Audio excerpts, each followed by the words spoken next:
All right, so today we're going to dive into a story that really caught my eye online. It started out as this really desperate plea for help, But then it just spiraled into something way, way more complicated. And it's a super interesting look at how stories get built online, how they can totally fall apart, and really what that means for us, the people watching it all unfold. I mean, it all kicked off with this one video and this just really raw, powerful line. I'm scared. Think about that. That's a line that's absolutely designed to cut through all the noise online, right? It grabs you immediately and paints this picture of someone in really serious, immediate danger. And yeah, at first, the story seemed super clear, really direct. But as we're about to see, that initial clarity, it started to get pretty blurry as more and more details started to come out. Okay, so let's go right back to the beginning, the desperate plea. What was the story that we were all told in that very first video? Well, the initial claims really built this very specific, very powerful narrative.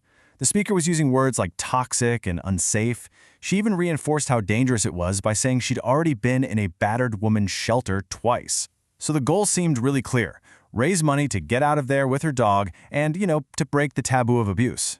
It's an incredibly compelling, super urgent story of survival. And to really, really drive home just how desperate things were financially, she says she has barely $30 to her name.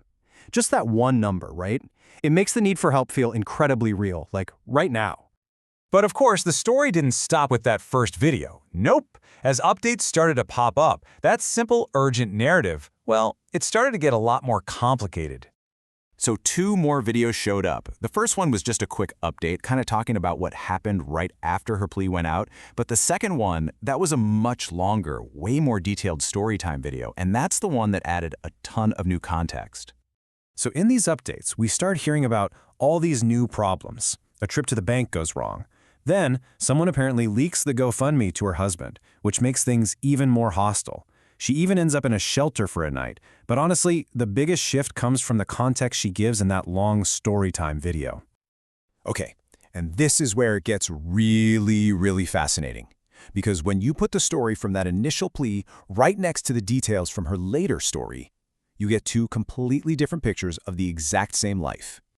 I mean, just look at the difference here. That initial danger, feeling unsafe, that gets reframed later as just having casual fights in what she herself calls not a bad life.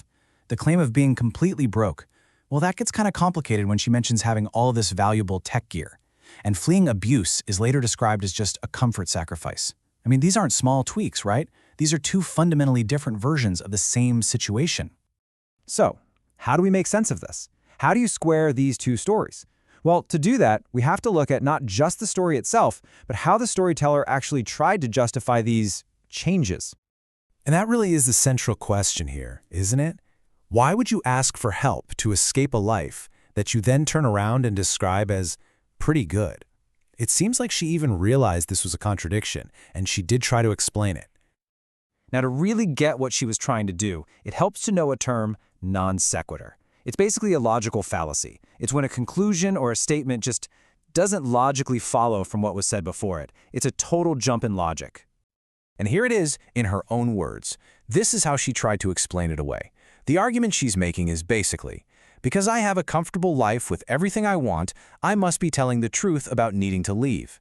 But see, that's a classic non sequitur. Having nice things doesn't logically prove why you're leaving, and it definitely doesn't prove the reasons are as serious as you first said. The conclusion just, it doesn't follow. Okay, so let's zoom out a little bit. Moving beyond just this one story, what can we actually learn from all this? What are the bigger lessons here for how we navigate all these personal stories and pleas for help we see online? I think when you see a narrative shift this dramatically, it's a really good reminder to think a bit more critically about the stories we see online, especially when there's money involved and emotions are running high. So this whole thing actually gives us a pretty useful toolkit for looking at these kinds of stories.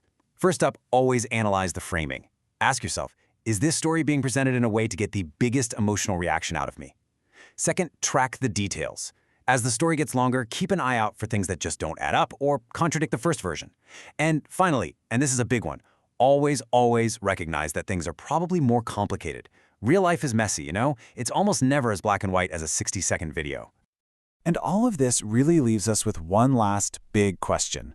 In this age of personal crowdfunding, where anyone can ask for help directly from total strangers, How do we do it? How do we balance our own empathy with a healthy dose of critical thinking? It's more important now than ever, and honestly, it's probably more difficult too.